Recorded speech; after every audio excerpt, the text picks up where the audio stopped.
사연 읽어드립니다. 저는 며느리복, 마누라복, 어쨌든 여자복은 하나도 없는 정말 박복한 60대 남자입니다. 저는 아들을 홀로 키운 남자입니다.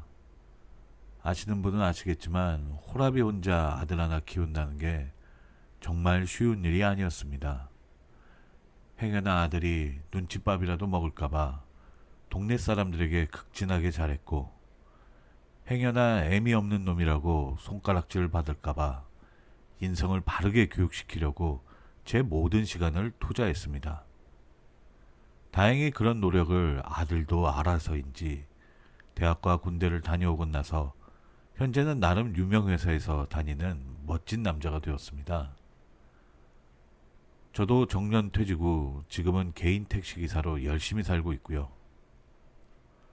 그런데 나이가 한 살, 두 살 더 드니까 아들은 아들대로 바빠서 보기 힘들어지고, 저도 늙어가는 만큼 외로움도 커져가더군요. 아무도 없는 텅 빈 집안을 보면 괜히 쓸쓸해지는 겁니다. 좋은 여자 있으면 데이트라도 해보면 어떨까, 죽은 아내가 그리워지더군요. 소위 옆구리가 시린 시점이었습니다. 근데 마침 아들이 사귀는 여자가 있다며 소개를 해주고 싶다는 겁니다. 작은 중소기업에 다니는데 정말 이쁘고 참해서 제가 마음에 들어 할 거라는군요. 이제 나도 며느리도 보고 손주도 보는 건가? 이런 행복한 상상을 하게 되고요.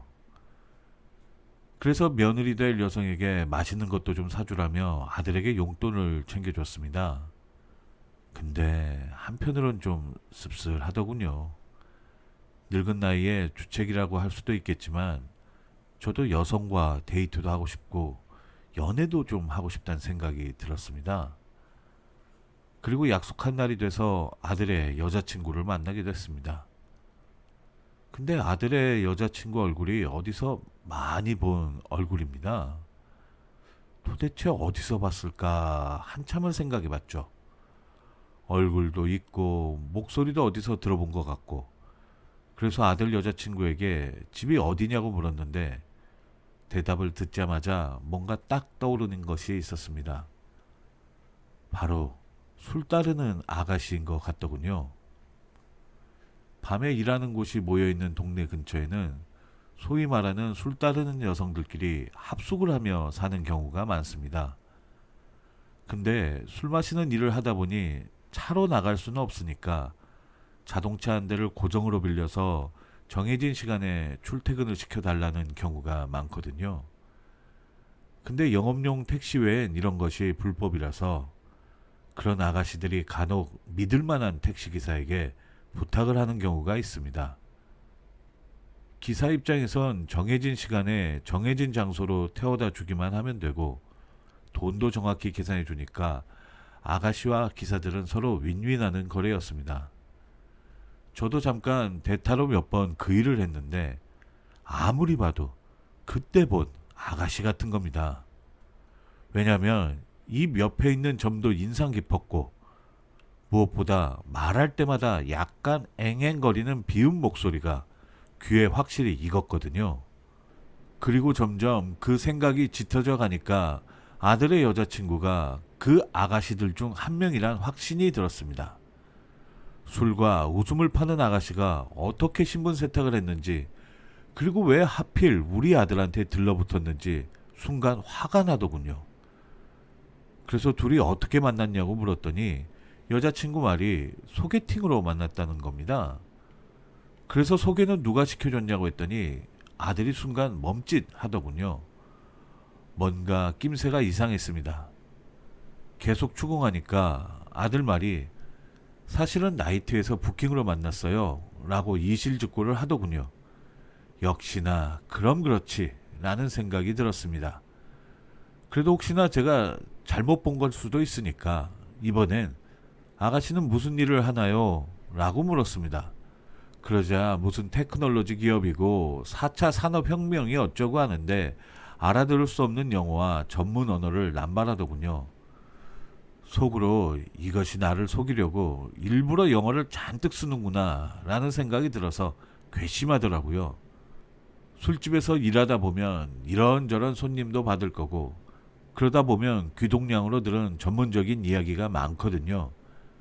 그런 이야기를 마치 자기 이야기 마냥 말하는 아가씨들이 많습니다. 그래서 그날 저녁에 아들을 불러다 놓고 조심스럽게 이야기를 꺼냈죠. 그 아가씨 좀 이상하더구나. 결혼하는 건 난 반대다. 그러자 아들은 제 이야기를 이해할 수가 없다며 성질을 내는 겁니다. 그래서 어쩔 수 없이 내가 사실 술 따르는 아가씨들 몇 번 출퇴근 시켜준 적이 있는데 네 여자친구가 바로 그 아가씨들 중에 한 명 같구나 라고 사실을 이야기했습니다. 아들은 꽤 충격을 받은 듯 하더군요. 그리고 다음날 아들은 자기가 곰곰이 생각했는데 도저히 그녀랑 헤어질 수가 없다는 겁니다. 그리고 여자친구에게 확인해보니 잠깐 거기를 다닌 것이 사실이지만 이젠 그곳을 다니는 것도 아니고 현재는 회사에서 인정받는 직장인이라는 겁니다. 아들은 무엇보다 그 여자 없이는 살 수 없다며 소리를 치는데 그런 아들을 보니 내가 헛살았구나 한탄스럽더군요. 드라마 한 장면처럼 뒷목이라도 잡고 쓰러지고 싶었습니다. 조상님 뵐 면목도 없고 죽은 아내를 무슨 자격으로 보나 눈물이 나오더군요. 그런 제 마음을 아는지 모르는지 아들은 집을 나가서 지들끼리 혼인신고 올리겠다는 겁니다. 미치겠더군요. 그렇게 몇 달간 아들과 말도 안 했습니다. 그 후 아들의 여자친구가 저를 찾아와서 결혼을 승낙해달라고 애걸복걸하며 술집에서 일한 건 잠시뿐이었다며 이젠 마음 잡고 착실하게 일한다며 호소를 하는 거예요. 여러분 같으면 어떡하시겠어요? 며느리 될 여자아이의 과거를 뻔히 알면서 결혼을 승낙하시겠습니까? 저는 도저히 그 꼴을 못 본다며 결혼을 승낙하지 않았고 아들놈은 저랑 의절하겠다며 집을 나갔습니다. 저도 고집이 있는 터라 그러든지 말든지 알아서 하라곤 했지만 마음이 너무 무겁고 가슴이 찢어지더군요. 자식 농사가 가장 어렵다더니 애지중지 힘겹게 키운 아들이 여자 문제로 저를 힘들게 할 거라고는 상상도 못했거든요. 어쨌든 아들과 벽을 만들고 지낸 지 1년 정도 지났을 때 일입니다. 그땐 제가 어깨를 다쳐서 거동이 조금 불편했지만 그래도 먹고 살려고 택시를 잠시 접고 아는 지인의 주유소에서 알바를 하고 있을 때였습니다. 근데 그때 아들에게 전화가 왔습니다. 보고 싶다고 하길래 순간 제가 참 바보 같다는 생각이 들더군요.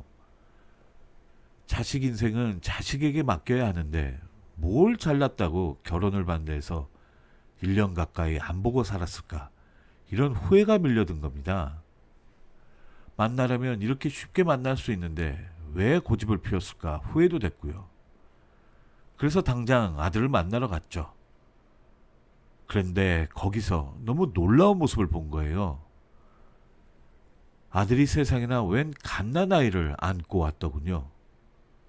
누구냐고 했더니 제 손주라는 겁니다.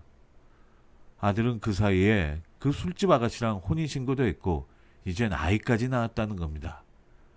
마음이 참 착잡하면서도 한편으로는 이렇게 된 거 이해해줘야겠구나 라는 생각이 들어서 그래 며느리는 어디 있냐?